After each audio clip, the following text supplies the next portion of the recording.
তখন ওই জাহান্নামীরা বলবে ক্বালু লাম নাকু মিনাল মুসাল্লিনা ওয়া লাম নাকু নুতঈমুল মিসকিন।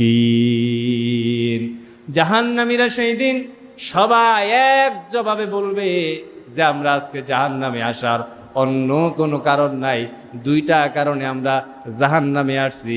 এক নাম্বার কারণ হলো আমরা দুনিয়াতে মুসল্লি ছিলাম না। কি ছিলাম না? বলেন কি ছিলাম না? মুসল্লি। আচ্ছা মুসল্লি হয় কারা? মুসলমানেরা না হিন্দুরা? নামাজ পড়ে হিন্দু না মুসলমান? মুসলমান না খ্রিস্টান? মুসলমান না বৌদ্ধ? নামাজ পড়ে কারা? মুসলমানেরা মুসল্লি হয়। ভাইরা আমার, ওই সাকর নামক জাহান্নামে কোনো হিন্দু বৌদ্ধ খ্রিস্টান তারা যাবে না, যাবে শুধু মুসল্লিরা। আর তাদের